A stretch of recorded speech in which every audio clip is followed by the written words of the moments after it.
ವಿಶ್ವವಿಖ್ಯಾತ ಕರಗ ಮಹೋತ್ಸವಕ್ಕೆ ಕೈ ಮುಖಂಡ PR ರಮೇಶ್ ಹಾಗೂ ತಂಡದಿಂದ ಅಡಚಣೆ ಮಾಡ್ತಿರುವ ಆರೋಪ ಕೇಳಿಬಂದಿದೆ. ದೇವಸ್ಥಾನದ ಹೆಸರಲ್ಲಿ ನಕಲಿ ಅಕೌಂಟ್ ಮಾಡಿ PR ರಮೇಶ್ ಹಣ ಒಡೆಯುವ ಪ್ಲಾನ್ ರೂಪಿಸಿದ್ದಾರೆ ಅನ್ನುವ ಆರೋಪ ಕೇಳಿಬಂದಿದೆ. ಈ ಬಗ್ಗೆ ಒಂದು ರಿಪೋರ್ಟ್ ಇದೆ, ನೋಡ್ಕೊಂಡು ಬನ್ನಿ. ಕರಗೋತ್ಸವ ಆಚರಣೆಗೆ 2 ಬಣಗಳ ಪೈಪೋಟಿ. PR ರಮೇಶ್ ಸತೀಶ್ ನಡುವೆ ಮುಸುಕಿನ ಗುದ್ದಾಟ. 2024ನೇ ಸಾಲಿನ ಕರಗ ಮಹೋತ್ಸವಕ್ಕೆ ಕ್ಷಣಗಣನೆ ಶುರುವಾಗಿದೆ. ವಿಶ್ವವಿಖ್ಯಾತ ಕರಗಕ್ಕೆ ಭರ್ಜರಿ ಸಿದ್ಧತೆ ಕೂಡ ನಡೆದಿದೆ.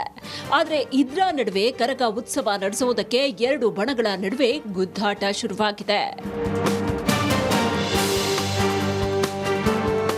ಇಷ್ಟು ದಿನ ಕರಗ ವ್ಯವಸ್ಥಾಪನಾ ಸಮಿತಿ ಕರಗ ಮಹೋತ್ಸವ ಆಚರಣೆ ಮಾಡ್ಕೊಂಡು ಬಂದಿತ್ತು.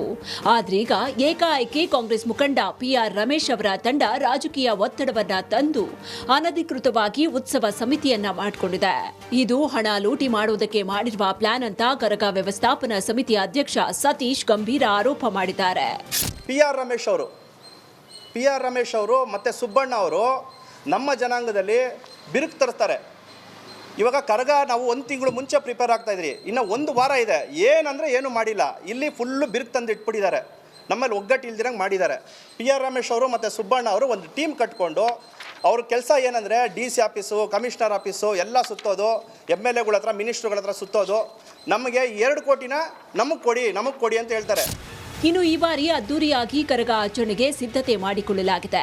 ಈ ನಿಟ್ಟಿನಲ್ಲಿ ಕರಗಕ್ಕೆ 75 ಲಕ್ಷದಿಂದ 1.50 ಕೋಟಿಗೆ ಅನುದಾನ ಏರಿಕೆ ಮಾಡಲಾಗಿದೆ. ಸರ್ಕಾರ ಹಾಗೂ BBMP 2 ಕೋಟಿವರೆಗೆ ಹಣ ನೀಡುವ ಭರವಸೆ ಕೊಟ್ಟಿದೆ. ವನ್ನಿಕುಲ ಕ್ಷತ್ರಿಯರು ಕರಗ ಉತ್ಸವ ಆಚರಣೆ ಮಾಡುವುದು ಸಂಪ್ರದಾಯ. ಆದರೆ ಪಾಲಿಕೆ ಅನುದಾನ ಏರಿಕೆಯಿಂದ PR ರಮೇಶ್ ಕರಗ ಆಚರಣೆಗೆ ನೀಡುವ 1.50 ಕೋಟಿಯನ್ನ ನಮಗೆ ಕೊಡಿ ಅಂತ ಪಾಲಿಕೆ ಆಯುಕ್ತರಿಗೆ ಹೇಳಿದ್ದಾರೆ.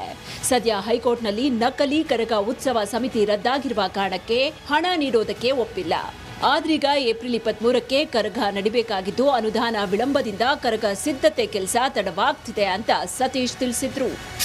ಈ 2 ಕೋಟಿ ಅನ್ನೋದು ಯಾವಾಗ ಆಯಿತು, ಒಂದು ಕಿಡಿಗೇಡಿಗಳ ಒಂದು ಟೀಮ್ ಉಟ್ಕೊಳ್ತು.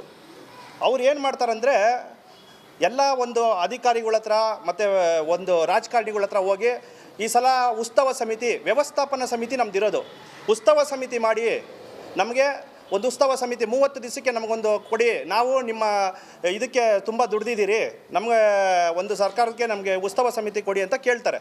ಅವರು ಏನು ಮಾಡ್ತಾರೆ, ಕಮಿಷನರು ವ್ಯವಸ್ಥಾಪನಾ ಸಮಿತಿ ಇದ್ದರೆ ಉತ್ಸವ ಸಮಿತಿ ಮಾಡೋಕ್ಕೆ ಬರಲ್ಲ. ಆದರೂ ಅವರು ಒತ್ತಡಕ್ಕೋಸ್ಕರ ನೋಡಿ, MLAಗಳ ಲೆಟ್ರು ಪ್ರತಿಯೊಂದು ಇದರಲ್ಲಿದೆ. ಈ ಒತ್ತಡಕ್ಕೋಸ್ಕರ ಮತ್ತು ಇವರು ಸುಬ್ಬಣ್ಣ ಅವರು ಅಂತ ಅವರೊಂದು ಲೆಟ್ರ್ ಕೊಡ್ತಾರೆ. ಇವರು ನಾವು ವನ್ನಿಕುಲ ಕ್ಷತ್ರಿಯದವರು ಕರಗ ಮಾಡೋರು, ಅವರು ಇಲ್ಲಿಗೆ ಸೇರಲ್ಲ. ಆದರೆ ಇವ್ರು ಲೆಕ್ಕ ಕೊಡ್ತಾರೆ, ನಾವು ಈ ಸಲ ಒಂದು ಕಮಿಟಿ ಮಾಡ್ತೀರಿ ಅಂತ ಹೇಳ್ಬಿಟ್ಟು ಒಂದು ಕಮಿಟಿ ರಚನೆ ಮಾಡ್ತಾರೆ 17 ಜನದ್ದು. ಒಟ್ನಲ್ಲಿ ಬಾರಿ ಕರಗ ಮಹೋತ್ಸವಕ್ಕೆ 2 ಗುಂಪುಗಳ ಮಧ್ಯೆ ಪೈಪೋಟಿ ಏರ್ಪಟ್ಟಿದ್ದು, ರಾಜಕೀಯ ಮುಖಂಡರ ಎಂಟ್ರಿಯಿಂದ ಕರಗ ಉತ್ಸವದ ಮೇಲೆ ಕರಿ ನೆರಳು ಬಿದ್ದಿದೆ. Veeresh Hiremath, metro bureau.